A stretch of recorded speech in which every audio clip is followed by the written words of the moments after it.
소중한 나.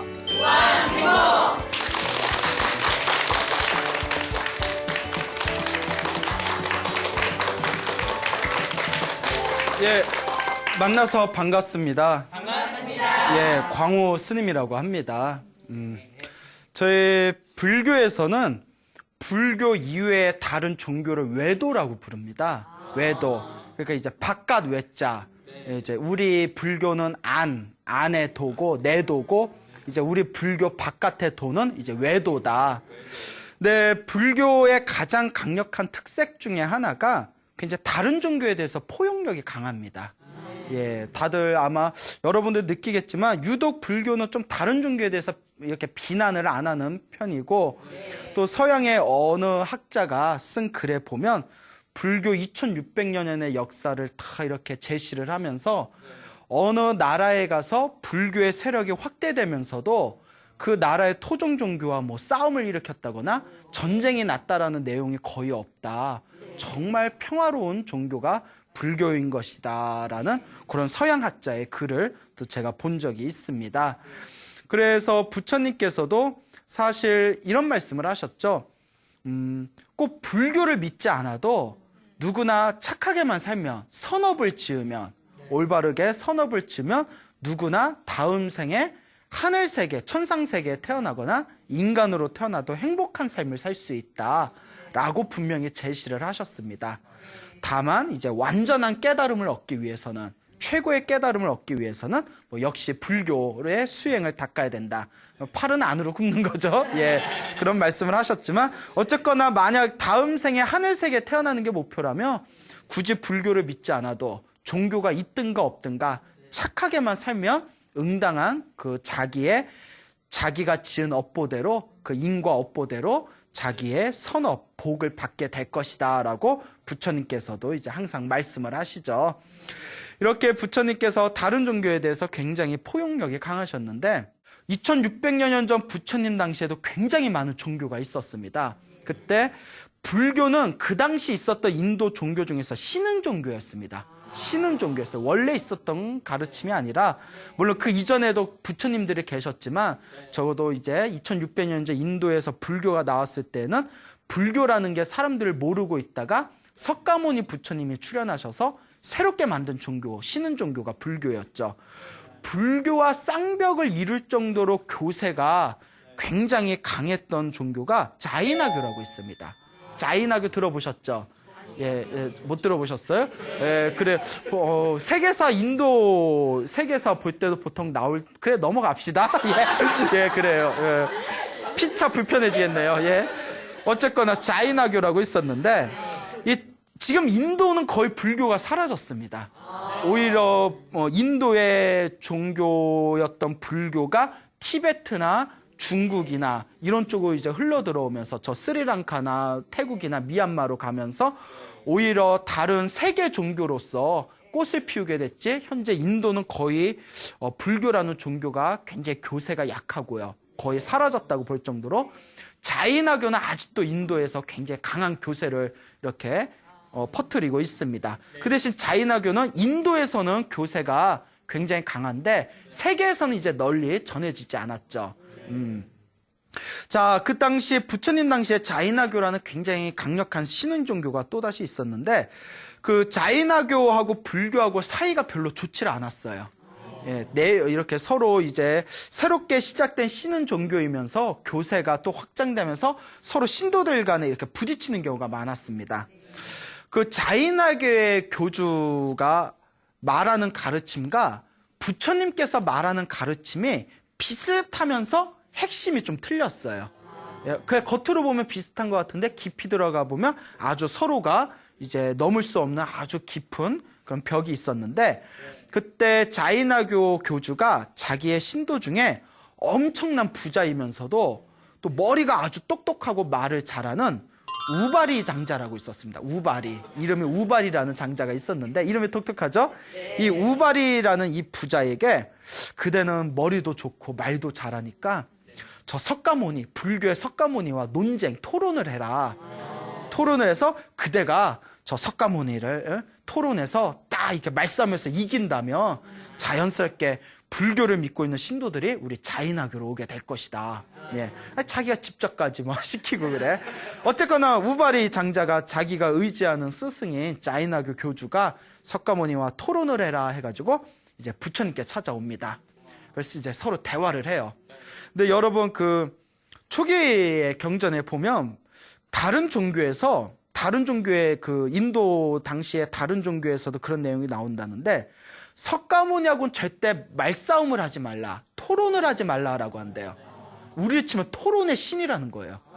예? 석가모니와 몇 마디만 하면 석가모니의 말에는 신비한 마술이 있어서 사람들의 마음을 다 앗아간다. 그러니 말싸움을 하지 말아라. 그런 이야기가 있을 정도인데 아직 석가모니 부처님의 그런 어떤 토론 능력이 엄청나게 뛰어나다는 걸 아직 몰랐을 때였나 봐요. 그러니까 초창기 때 이제 교세가 확장됐을 때 이 우바리 장자가 머리도 똑똑하고 말도 기가 막히게 잘하니까 까짓거 뭐 석가모니 얼마나 내가 당장에 내가 입을 완전히 꼬매버리라 뭐 이러면서 딱 가가지고 말싸움을 딱 붙였는데 그냥 깊은 토론을 하다가 부처님에게 완전히 귀의를 하게 됩니다. 마음을 완전히 빼앗기게 돼요.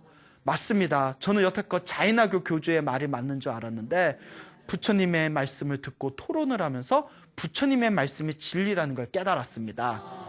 이거 자인학교 사람들 들으면 기분 나쁘겠다. 예. 하여튼 뭐 우리 쪽 기록이니까. 자, 어쨌거나 그렇게 이제 이야기를 하면서 부처님의 가르침이야말로 가장 위대한 진리인 것 같습니다. 저는 이제 부처님의 신자, 불자가 되고자 합니다. 저를 받아주십시오. 스승으로 모시겠습니다. 이러는 거예요. 그러니까 우바리 장가 엄청난 부자에다가 어마어마한 부자에다가 결국 종교라는 것도 교세가 확장되기 위해서는 그런 재력이 있는 신도들의 도움도 필요하거든요. 엄청난 나라를 좌지우지할 정도의 엄청난 부자에다가 머리도 기가 막히게 좋아, 말도 잘해. 이런 사람이 오면 정말 일당백, 일당천이 되지 않겠습니까? 부처님께서 거절하십니다. 오지 말아라. 예. 왜 저를 받아주지 않으십니까? 당신같이 유명한 사람이 개종을 할 때는 신중하게 생각을 해야 된다. 당신은 지금까지 수많은 자인학교의 수행자들을 위해서 공양을 올리고 보시를 했다. 자인학교의 재정적인 많은 부분을 당신에게 의지하고 있는데 당신이 갑자기 불교에 귀의를 해서 불자가 된다면 자인학교 사람들한테 얼마나 큰 타격이 가겠는가. 그러니 신중하게 생각해라 하는 거예요. 야, 우리 같으면 왜 호박덩어리가 굴러오나 이럴 텐데 그래서 딱 거절을 했을 때 부처님, 전 그래도 부처님 가르침이 너무 좋습니다. 제발 받아주십시오 했을 때 부처님께서 다음과 같이 조건을 겁니다. 그러면 불자가 되고 나의 제자가 되되 기존에 자인학교 사람들에게 보시하던 거는 계속 해줘라. 예. 그래서 그것이 바로 화합하는 길이다. 붓다는 세상과 싸우지 않는다. 그러니 쓸데없는 싸움을 일으키고 싶지가 않구나. 그러니 그들을 포용하고 그들에게 하던 보시를 계속 한다면 불자가 되는 걸 허락하겠다라는 그런 이제 이야기를 우리 부처님께서 우바리 장자와 나누는 그런 대화가 전해지고 있습니다. 참 위대하지 않습니까? 굉장히 지혜로우세요. 그래서 달라이 라마 같은 경우에도 세계에서 가장 뛰어난 불교 승려로 손꼽히는 분이 바로 달라이 라마지 않습니까?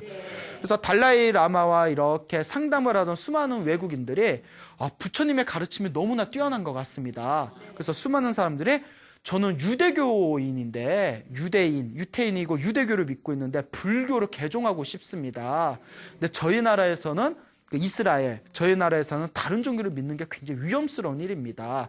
어떻게 하면 되겠습니까? 라고 했을 때 달라이 라마께서 개종하지 마십시오. 불교의 진정한 핵심은 자비와 지혜입니다. 자비의 핵심은 친절입니다. 당신이 믿고 있는 종교를 계속 믿으면서 모든 사람들에게 친절을 베푼다면 그게 바로 불교입니다. 개종하지 않아도 얼마든지 부처님의 가르침을 받들면서 살 수 있습니다. 이게 바로 달라이 라마의 이와 같은 모든 종교를 포용하려는 정신도 바로 2600여 년 전 그런 부처님의 자비 정신, 그거 다른 종교를 이렇게 껴안는 그런 자비스러운 그런 자비정신에서 비롯되어지 않았는가, 이렇게 또 생각을 해볼 수가 있을 것 같습니다. 그래서 참 불교가 굉장히 매력적인 종교예요. 그렇죠? 네. 그래서 부처님께서도 그러셨습니다. 싸우지 말아라. 네. 누가 불교를 욕하면, 아, 불교를 욕한 저 사람이 불교를 욕한 이 인연으로 언젠가 저 사람도 깨달음을 얻을 것이다, 이렇게 생각을 할지언정 그 사람과 싸우지 말아라. 예. 그래서 남들을 보면 어머, 불교는 호구네 싶을 수도 있지만, 또 우리 부처님의 어떤 정신에 입각해서 봤을 때 불교야말로 이 세상에서 가장 평화로운 종교가 아니겠느냐, 이렇게 이야기를 하고 싶습니다. 부처님 당시에 이와 같이 교세가 확장되다 보니까 다른 종교를 믿는 외도들이 굉장히 질투하고 부처님을 비방을 하게 됩니다. 그래서 하루는 어떤 일이 있었냐면, 그 당시 인도 종교 중에 나체 수행자들이 있었습니다. 그러니까 나체, 옷을 홀딱 벗고 다니는 수행자들이에요. 그 왜 옷을 홀딱 벗고 다니냐면, 왜 좋아요? 예. 별로 볼 거 없을 것 같은데? 왜 홀딱 벗고 다니냐면, 철저한 무소유를 이제 상징하는 겁니다. 완전한 무소유. 그러니까 또 인도는 날씨가 더우니까 좀 벗고 다녀도 괜찮은데, 예. 그러니까 완전한 무소유를 상징하기 위해서 이제 옷을 완전히 이제 벗고 다녔는데, 부처님은 그걸 반대하셨습니다. 기본적으로 사회생활을 하는 존재라면 기본적인 의복의 문화는 지켜야 된다. 그래서 이제 부처님 당시에는 아무리 더워도 가사라는 얇은 이제 승복을 입고 다녔죠. 자, 그 옷을 홀딱 벗고 다니면서 수행을 하는 나체 수행자들이 있었는데, 이 나체 수행자를 섬기던 어느 여인네가 있었습니다. 이 나체 수행자를 섬기던 여인네가 그 이웃집에, 친하게 지내는 이웃집에 한 이웃이 있었는데, 그 이웃은 부처님을 섬기던 불자였대요. 근데 부처님을 섬기던 그 불자 이웃이 매번 서로 만날 때마다 부처님 자랑을 하는 거예요.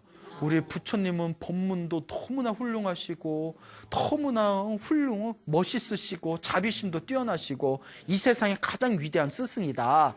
그러니까 자꾸 부처님 자랑을 하니까 이분이 살짝 호기심이 듭니다. 부처님이 자꾸 그렇게 위대하다고 하는데 저 여자가 그냥 평소에 허튼 소리 하는 사람도 아닌데 나도 부처님을 좀 모셔서 공양 한번 올리고 싶다, 이런 생각이 들더래요. 그래서 자기가 섬기던 나체 수행자에게, 옷을 홀딱 벗고 수행하는 나체 수행자에게, 내 부처님을 모셔서 우리 집에서 공양 한번 올리고 싶은데 괜찮겠습니까? 그럼 이제 좀 평소에 다른 종교 수행자라도 이렇게 수행을 하신 분이라면 쿨하게, 그래 뭐 한번 올리고 싶으면 올리세요. 네, 그것도 복 짓는 길이죠. 이래도 되는데 절대 안 돼, 이러는 거예요. 어딜 절대 안 돼. 그런 사람한테 그 시다르타, 고타마 시다르타라는 그 석가모니라는 그 사람은 아주 그 사람들의 마음을 앗아가는 마술이 있어가지고 그런 사람한테 공양 함부로 모시면 안 된다고, 다 엉터리라고 이렇게 막 비방을 하는 겁니다. 그러니까 이제 이 여인네가 아이고 뭐 질투하나 싶어가지고, 근데 너무 공양을 올리고 싶어서 이제 아들을 부릅니다. 아들을 불러서 너 저기 사원에 가서 부처님을 만나 뵈면 우리 어머님이 공양 올리고 싶으시다니까 내일 꼭 좀 와주십시오 하고 공양청을 좀 하고 와라. 청을 드리고 와라. 그러니까 아들이 이제 엄마 허락을 받고 이제 몰래 이제 진행되는 거죠. 쪼로로 가다가 평소에 친하게 지내던 그 나체 수행자를 마주치게 됩니다. 그 나체 수행자가 너 어딜 그렇게 급하게 가냐?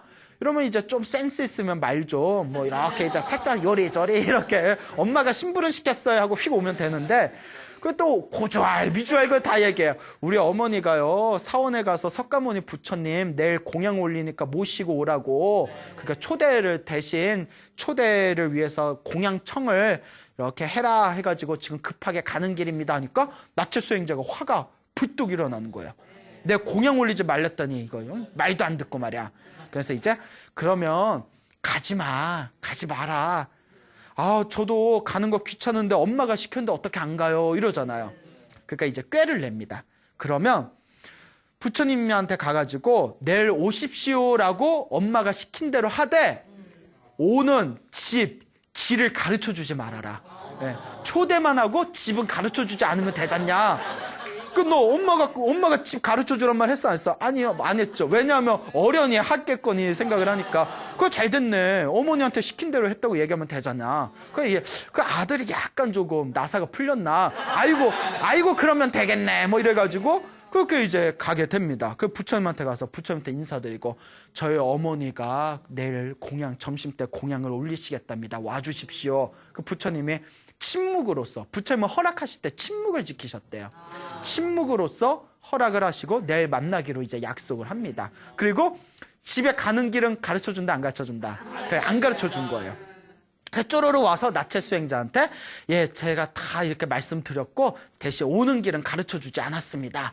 아마 못 찾아올 겁니다. 그 나체 수행. 그럼 내일 부처님한테 올리려고 만든 음식은 내일 우리가 먹자? 뭐 이러면서 그게 이제 헤어지게 됐어요.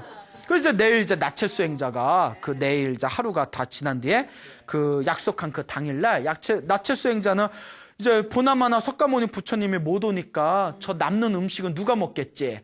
내가 먹겠지 싶어가지고 그 집을 휙 뒷방에 들어가서 이제 앉아 있습니다. 부처님이 안 오면 내가 먹어야지 하고 그것도 모르고 이제 여인네는 친구들 불러서 야 부처님 공양 올리기로 했으니까 너희들도 복 짓게 와서 같이 공양 준비를 하자. 막 분주하게 이제 공양 준비를 하는 거예요. 근데 이제 부처님께서 다 약속한 시간이 돼서 가사를 입으시고 딱 바리떼를 드시고 길을 딱 나오셨는데 길을 알아요, 몰라요? 모르죠. 그런데 부처님이 인간 내비게이션이야. 예? 부처님이 모르는 길이 없어. 응? 자, 그 경전에 보면 이런 얘기가 나옵니다. 부처님께서 보리수 나무 아래에서 완전한 깨달음을 얻으신 뒤에 모든 중생들을 보실 때 이 중생은 죽어서 지옥의 길로 가겠구나. 이 중생은 죽어서 축생의 길로 가겠구나. 이 중생은 죽어서 인간의 길로 가겠구나. 이 중생은 죽어서 하늘세계 길로 가겠구나. 이 중생은 이번 생에 수행을 다 마치고 다음 생에는 삶과 죽음과 윤회가 없는 완전한 열반의 길에 가겠구나라는 것을 모두 다 꿰뚫어 보신답니다. 중생들의 다음 생의 길까지도 모두 다 꿰뚫어 보시는데 하물며 그 마을에 있는 집 하나를 못 찾아가 계시겠느냐, 이런 내용이 펼쳐져요. 그래서 부처님이 가르쳐주지 않아도 알아서 그 길을 당도하게 됩니다. 그 아들이 부처님 안 오는데 그냥 저거 우리끼리 빨리 먹지 하는데 저 부처님이 딱 하고 오시니까 놀래버린 거예요. 어째 찾아오셨지? 와, 용하다. 그러니까 나체 수행자도 깜짝 놀란 거예요. 그 뒷방에서 몰래 앉아있던 나체 수행자가 석가모니 부처님 길을 안 가르쳐줬다는데 어떻게 온 거지? 어쨌거나 이제 부처님이 오셔서 딱 공양을 받아 드시고 그러니까 자리에 앉으셔서 편하게 이제 공양을 하십니다. 자, 인도의 부처님을 포함해서 집에 인도에서는 수행자를 모실 때, 공양을 모실 때 다음과 같은 법칙이 있습니다. 먼저 수행자들은 이제 신발을 신지 않기 때문에 발에 먼지가 묻어 있지 않습니까? 그러니까 일단 오시면 먼저 절에서 이제 절을 하듯이 수행자가 집에 오시면 오체투지를 합니다. 절을 올려요. 땅바닥에서 다 오체투지를 합니다. 우리가 3배 올린다고 하죠. 땅바닥에서 절을 올린 뒤에 발을 닦아드립니다. 먼기소. 그러니까 발을 닦아드리는 건 최상의 예우예요. 발을 다 닦아드린 뒤에는 또 어디를 손에다 물을 부어드립니다. 손으로 음식을 드셔야 되니까 깨끗하게 이제 손을 닦을 수 있게 이제 청순물을 딱 부어드리고, 그리고 가장 좋은 자리에다 앉히고, 만약에 또 다른 가족들이 있으면 날씨가 더우니까 옆에서 부채질을 해드리는 게 예법입니다. 이와 같은 예법을 다 차린 뒤에 이제 음식을 올리니까 부처님께서 이제 달게 드신 뒤에 이제 부처님의 법에 의하면 신도가 공양을 올리면 공양을 먹은 뒤에 축원을 해주거나 법문을 해주는 게 원칙입니다. 그래서 이제 그 여인네를 위해서 이렇게 자상하게 법문을 해주니까 이 여인네가 처음 듣는 부처님의 그런 자상한 진리에 대한 법문을 듣고 마음에서 기쁨과 환희심이 올라오면서 너무너무 좋습니다, 부처님 너무너무 훌륭합니다 하면서 뭐 엄청난 리액션을 보였나 봐요. 뒷방에 앉아있는 나체 수행자가 부처님이 오신 것도 화딱지가 나겠는데 자기 신도가 부처님 법문 듣고 좋습니다 좋습니다 이러고 있으니까 그냥 화가 나가지고 문을 벌컥 그냥 발로 뻥 차고 나오면서 이렇게 이 마녀 같은 여인네야. 그러니까 막말이에요. 이 마녀 같은 여인네야, 저런 엉터리 수행자의 법문을 듣고 뭐가 좋다고 박수를 치면서 찬탄을 하느냐, 이제 너와는 절교다 하면서 집을 뛰쳐나가 버렸대요. 아유, 옹졸해. 예, 옹졸해. 응? 그러니까 그런 모욕적인 말을 들으니까 이 여인네가 마음이 막 흔들려 버려서 법문에 집중을 못하는 거야. 근데 이제 우리 부처님께서는 깨달음을 얻은 존재는 모든 번뇌가 사라졌기 때문에 어떤 모욕적인 말을 들려도 흔들리지가 않는답니다. 그래서 여담이지만 부처님께서 위대한 깨달음을 얻고 난 뒤에 수많은 사람들이 귀의를 하니까 부처님의 교세가 확장되는 걸 보면서 질투를 느낀 다른 수행자들이, 다른 외도의 종교자들이 부처님이 탁발 나올 때마다 입에 담을 수 없는 욕을 했대요. 근데 여러분, 부처님은 왕자였을 때 모든 무술을 배웠대요. 손가락 까딱하면 다 죽는 거야. 근데 부처님이 힘이 없어서 참았을까요? 예, 그냥 가만히 침묵을 지킵니다. 근데 보다 못해 어느 외도의 종교자가 우리가 그렇게 몇 날 며칠 동안 따라다니면서 욕을 하는데 왜 그렇게 어떻게 눈길 한번 주질 않냐? 당신은 화가 나지 않느냐? 당신은 화라는 거 자존심도 없냐? 이랬더니 부처님께서 다음과 같이 말씀하십니다. 누군가 선물을 가져와서 나에게 선물을 준다면 내가 그 선물을 받지 않는다면 그 선물은 결국 누구의 것이냐? 그때 그 외도 수행자가 선물을 받지 않으면 그 선물은 결국 선물을 가져왔던 사람의 소유다라고 합니다. 그렇잖아요. 받질 않았으니까 내가. 그와 같이 당신들이 아무리 나에게 욕을 선물해도 내가 그 욕을 받아들이지 않으면 그 욕은 누구의 것이냐. 예, 부처님 위대하시죠. 예, 이와 같이. 그런데 머리로는 이해되는데 나중에 욕 들으면 또 돼야 안 돼요. 안 되죠. 그러니까 우리가 수행을 해야 돼요. 수행을 해서. 그래서 어느 큰 스님이 수행이 잘 되는지 안 되는지 알려면 어떻게 해야 됩니까? 했더니 큰 스님이 누가 와서 뒤에다 욕을 하고 뒤통수를 쳐도 마음에 흔들리지 않고 누구를 원망하는 마음이 생기지 않는다면 정말 수행 잘하는 거다. 돼요, 안 돼요? 예, 뭐가 다 안 돼. 예. 자, 어쨌거나 이와 같이 모욕적인 말에 마음이 흔들린 그 여인네를 보면서 부처님께서 다음과 같이 말씀하십니다. 그대여, 여인네여, 신도여, 마음이 흔들려서 내 법문에 집중할 수가 없습니까? 예, 아까 너무 모욕적인 얘기를 들어서 제가 마음에 집중이 안 됩니다. 그때 부처님께서 다음과 같은 유명한 말씀을 하십니다. 남의 말에 귀 기울이지 마십시오.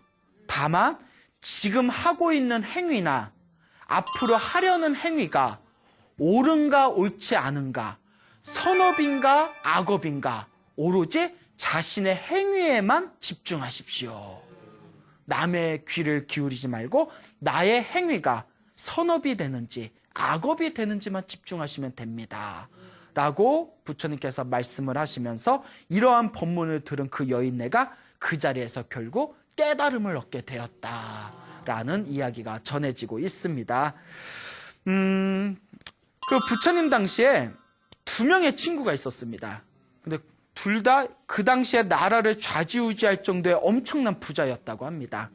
그 친구 중에 한 명의 이름이 시리굿다라는 이름이고요. 또 한 명은 가라하딘나라고 불렀습니다. 가라하딘나.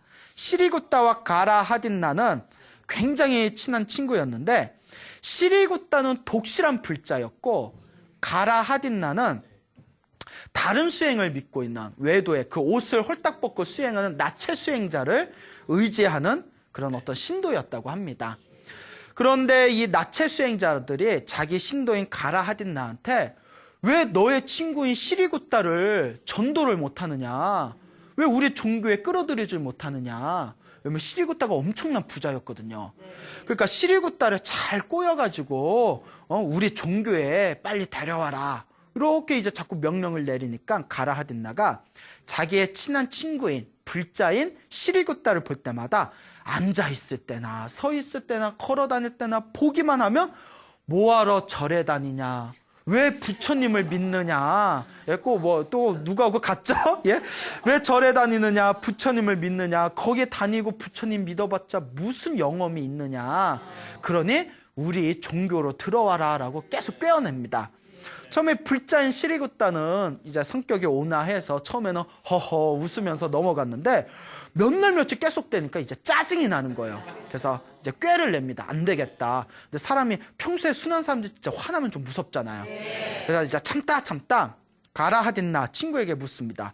자꾸 너네 종교에 믿으라고 하는데 너네 종교에 그 수행자들은 도대체 어떤 능력이 있길래 그렇게 자꾸 나보고 오라는 거냐. 그 말 잘했다. 우리 그 옷을 홀딱 벗고 수행하는 나체 수행자들, 우리 종교의 수행자들은 과거, 현재, 미래를 다 꿰뚫어 본다. 사람의 마음을 다 꿰뚫어 본다. 앞으로 어떤 일이 일어날지, 어떤 일이 안 일어날지를 다 아신다. 야, 대박이죠? 그 얘기를 왜 진작했냐? 그렇게 훌륭한 분이 있다면 내가 모셔야겠다. 그러면 몇 날 며칠에 내가 공양청을 올릴 테니까 그분들 다 모셔와라 라고 이야기를 합니다. 그 가라딘나가 아싸 이제 성공했다 해가지고 자기 그 종교자들한테 얘기를 하니까 야 성공 잘했다 시리구따만 우리 종교에 우리가 전도를 한다면 우리가 엄청나게 교세가 확장될 거다. 잘했다면서 이제 서로가 다 기뻐하게 됐어요. 근데 이제 시리구따는 딴 마음이 있었다는 거예요. 과거, 현재, 미래 다 꿰뚫어 보고 사람 마음 다 꿰뚫어 보고 무슨 일이 일어날지 다 알면 요것도 알겠네 하면서 구덩이를 팝니다. 집에서. 구덩이, 큰 마당에 구덩이 파서 거기다 똥오줌, 똥과 온갖 오물을 다 덮고 위에다가 카페트를 다 하고 그 위에다가 상을 차리고 그 구덩이 위에다가 이제 그 의자를 놓은 거예요. 싹. 그리고 거기에 앉으면 푹 하고 빠지게 아주 정교하게 눈치를 못 빼게 다 설치를 했대요. 그러면서 하는 얘기가 모든 걸 다 꿰뚫어 보면 이거 다 알겠네. 그러니 뭐가 걱정이겠냐 하면서 얼마나 한번 잘 꿰뚫어 보자 하고 그 똥 오줌 있는 큰 구덩이에다가 의자를 올려놓고 거기에 앉으면 똥 구덩이에 빠지게 설치를 다 합니다.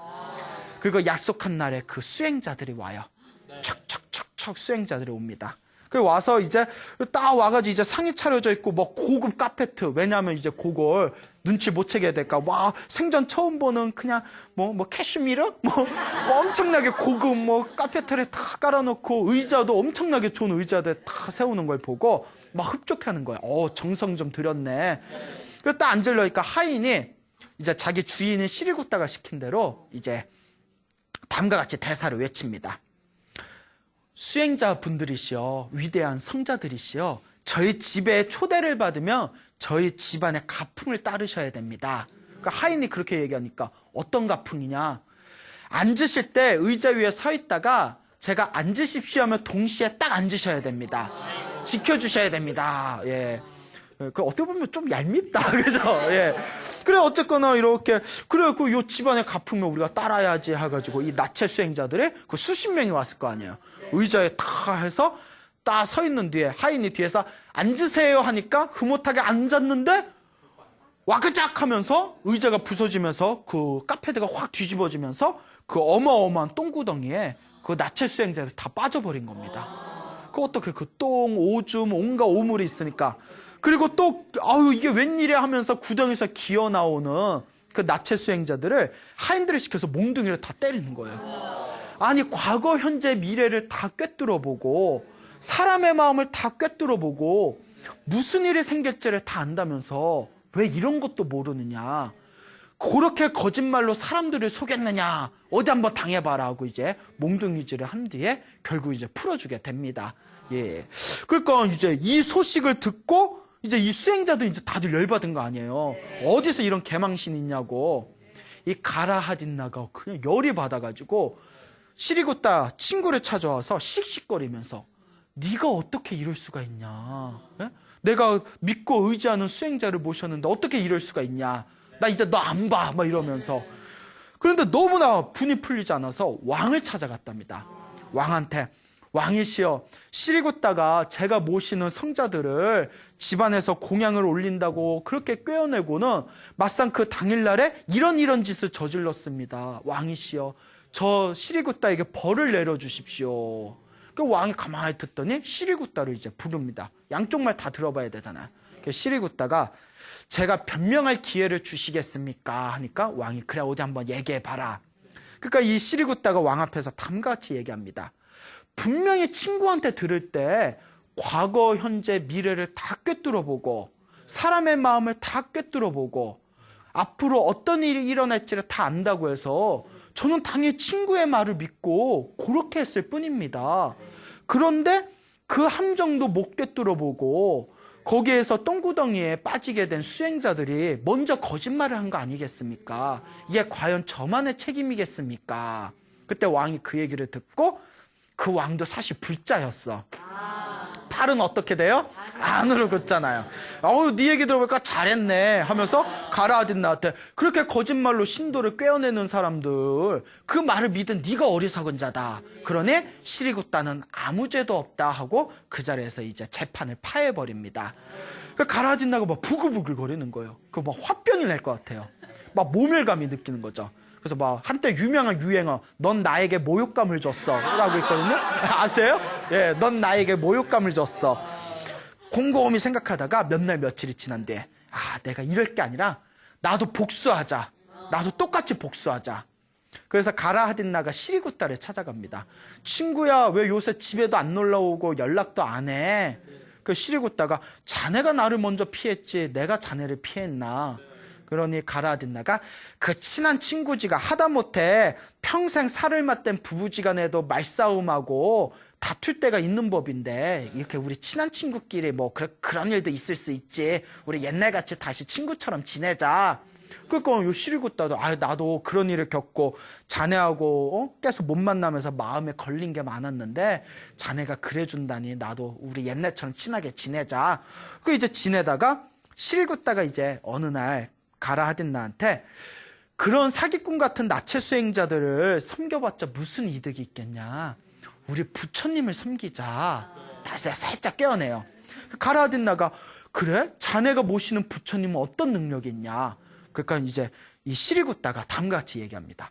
과거, 현재, 미래를 모두 꿰뚫고 사람 마음을 모두 환하게 알아보시고 일어나지 않을 일을 다 꿰뚫어 보신다. 어디서 많이 들어본 말이죠? 야, 그렇게 위대한 분이 계셔? 그러면 내가 몇 날 며칠 후에 모실 테니까 그때 부처님하고 500명의 스님들을 모시고 이 자리에 와라. 500명의 스님 식비도 엄청날 텐데 내가 아주 거하게 공양을 올리겠다. 그래서 시리구따가 그 얘기를 딱 듣고 부처님께 찾아가서 가라아딘나와의 그 약속한 공양청을 이제 부처님께 말씀을 드립니다. 그러면서 다음과 같이 이야기를 합니다. 거룩하신 부처님이시여, 실은 가라아딘나가 섬기고 있는 나체 수행자들한테 제가 이런저런 일을 저질렀습니다. 근데 지금 가라아딘나가 부처님과 500명의 스님들을 모신다는 게 복수하려고 그러는 건지 정말 순수한 마음으로 복을 짓기 위해 그러는 건지 저도 분간이 가지 않습니다. 부처님께서 판단하시고 만약에 법답지 못하다면 거절을 하시고 부처님께서 만약에 괜찮다 여기신다면 그 공양청을 받아주십시오라고 이야기를 합니다. 그 부처님이 가만히 듣으시더니 이제 침묵으로써 허락을 하십니다. 그래서 몇 날 며칠 후에 이제 약속 날짜가 잡혔을 때 가라아딘나가 야, 내 작전대로 됐다. 내가 이 복수를 내가 하리라. 넌 나에게 모욕감을 줬어. 이러면서 그러니까 이 가라아딘나가 좀 더 독한 것 같아요. 구덩이를 패가지고 그 나무들을 다 쏟아부은 뒤에 거기다가 이제 불을 지릅니다. 그리고 뭐 뜨거운 숯불로 지글지글 만들어요. 숯불을. 그러니까 똥오줌은 묻으면 씻으면 그만이지만 숯불은 어떻게 돼요? 그죠? 몸에 타버리고 죽을 수도 있잖아요. 그러니까 그렇게 끔찍한 작전을 펼칩니다. 구덩이를 파서 그 숯불을 지글지글거리는 숯불을 가득 채운 뒤에 위에다가 카페트를 열고 이제 그리고 의자 위에다 하면 저번에 똑같은 작전이니까 아예 문 앞에 부처님이 지나가는 통로에다가 만들어버립니다. 길에 통로에다 만들어서 발을 내디디면 바로 빠지게끔 이렇게 작전을 세밀하게 정교하게 설치를 한 뒤에 그날이 됐을 때 어차피 부처님이 여기에 빠지면 공양하지도 못할 텐데 하면서 음식도 전혀 준비하지 않습니다. 그냥 빈 항아리만 준비해 놓고 그 당일날이 됐을 때 부처님께서 바루와 가사를 입으시고 500명의 스님들과 함께 가라아딘나의 집에 오시게 됩니다. 가라아딘나의 다 집에 왔을 때 이 가라아딘나가 부처님 어서 오십시오. 제가 계속 기다렸습니다 하고 절을 올린 뒤에 부처님한테 이제 바리떼를 이제 대신 받습니다. 그리고 부처님이 여기로 지나가시죠 하면서 통로로 이끄는 거예요. 부처님은 이제 그럼 가라니까 이렇게 걸어가시는데 점점 그 함정의 숯불, 지글지글거리는 숯불의 함정에 가까워질 때 부처님 계속 가시면 됩니다. 저기 자리를 마련해놨습니다. 이러는 거예요. 부처님은 아셨을까요? 모르셨을까요? 이야기의 흐름상 아셨을 것 같죠? 근데 가시다가 그렇잖아요. 펄쩍 뛰어가시려고 하더라도 이제 체면이 안 서는 거예요. 그래서 이제 부처님께서 그냥 쫙 걸으시다가 이제 마지막 함정에 다 이제 있는 그 통로 앞에 다다르셨을 때 거기다 이제 발을 쑥 집어넣습니다. 그리고 가라아딘나의 작전대로 그 숯불에 막 떨어지셔야 되는데 갑자기 그 숯불 구덩이에서 하얀 연꽃이 피어 올라가지고 이거 믿어야 되나 말아야 되나? 세상에 이럴 수가. 말해놓고 나도 민망하다. 구덩이에서 하얀 연꽃이 확 피어오르면서 부처님의 발을 받쳐버린 거예요. 리액션 너무 좋아. 그래서 부처님이 그 하얀 연꽃을 밟으면서 걷는 걸음마다 구덩이 위에서 하얀 연꽃이 올라오면서 부처님이 무사하게 그 통로를 지나가십니다. 그리고 아무렇지도 않게 자리에 딱 앉으세요. 가라아딘나가 몸이 부들부들 떨리면서 극도의 공포감까지 느낍니다. 이런 위대한 성인한테 내가 해를 끼치려 했다니. 그 자리에서 가라아딘나가 눈물을 왈칵 쏟으면서 그 자리에서 이제 부처님한테 절을 올리면서 눈물을 펑펑 흘립니다. 부처님, 제가 어떻게 하면 좋습니까? 저를 용서해 주십시오. 어리석은 저를 용서해 주십시오 하면서 부처님께 사실대로 자초지종을 얘기합니다. 부처님께서 다음과 같이 얘기하십니다. 나는 신경 쓰지 않는다. 나는 신경 쓰지 않으니 그대는 더 이상 죄책감을 느낄 필요가 없다. 자, 500명의 스님들이 기다리고 있으니 어서 음식을 가져오너라. 근데 이걸 어쩌? 음식도 없잖아. 부처님 죽여주십시오. 음식도 준비 못했습니다. 부처님한테 죽여달라는데 부처님이 이거 죽여요. 살려요. 음식조차도 제가 준비하지 못했습니다. 어차피 부처님이 떨어지시면 공양도 못 드실 거. 그때 부처님께서 아니다. 가라아딘나야. 가서 후원에 가서 부엌에 가서 항아리를 살펴보거라. 가서 밥 항아리를 살펴보고 꿀 항아리를 살펴보고 가서 음식 항아리를 살펴보거라. 가라아딘나가 딱 항아리에 가봤더니 항아리에 음식이 가득 쌓여져 있더래요. 자, 왜 그런고 하니 부처님의 지었던 전생의 강력한 선업의 힘에 의해서 부처님은 굶을 수가 없는 거예요. 그렇기 때문에 자연스럽게 부처님과 위대한 500명의 스님들이 굶지 않도록 그 항아리에 저절로 음식이 쌓이게 된 거라고 합니다. 이 말이, 그래서 불교에서 나온 말이 전생에 지어놓은 복이 많으면 쌀 항아리가 떨어진다, 안 떨어진다? 항아리에 쌀이 안 떨어진 게 그래서 나온 말이에요. 부처님은 너무나 위대한 복을 지었기 때문에 부처님께서는 그날 굶지 않으신 겁니다. 이와 같이 감동 속에 가라아딘나가 부처님께 공양을 다 올리고, 사실 자기가 차려놓은 것도 아니지만 부처님 앞에서 정중하게 인사를 드린 뒤에 거룩하신 세존이시여, 앞으로 부처님만을 의지하며 살아가겠습니다 라고 서원을 세우고는 그 뒤로 시리구따와 함께 이 시리구따와 가라아딘나가 독실하게 평생 동안 부처님과 스님들께 공양을 올리고 복을 지으면서 살아갔다라는 이야기가 전해지고 있습니다. 자, 그날 밤에 이제 난리가 났습니다. 왜 난리가 났냐? 절에 돌아온 스님들끼리 와, 너 봤어? 대박! 막 이러면서 야, 너 봤어? 구덩이에서 연꽃이 올라왔어. 봤어? 이제 자기들도 난리가 난 거예요. 스님들도 신기하니까. 근데 막 잠은 안 자고 막 그 법당에서 떠들썩 하니까 부처님이 다 아시면서도 일부러 서프라이즈 이러면서 제자들아 무슨 얘기를 나누고 있느냐 다 아시면서.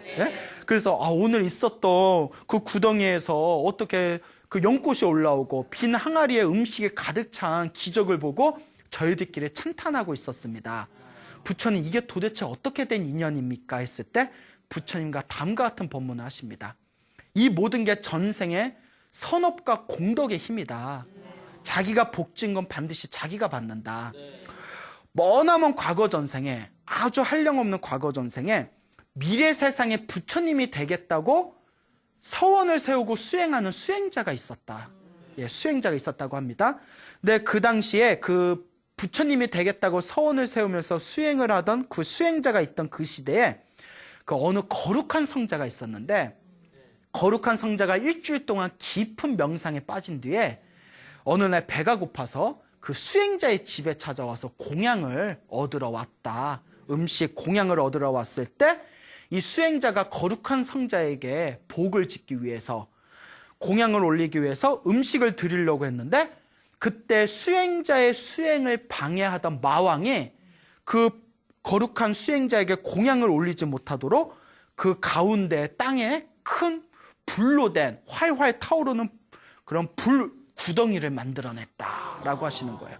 그 불 구덩이가 가운데 있으니까 공양을 올려요, 못 올려요? 못 올리잖아요. 이때 수행자가 다음과 같이 외쳤다.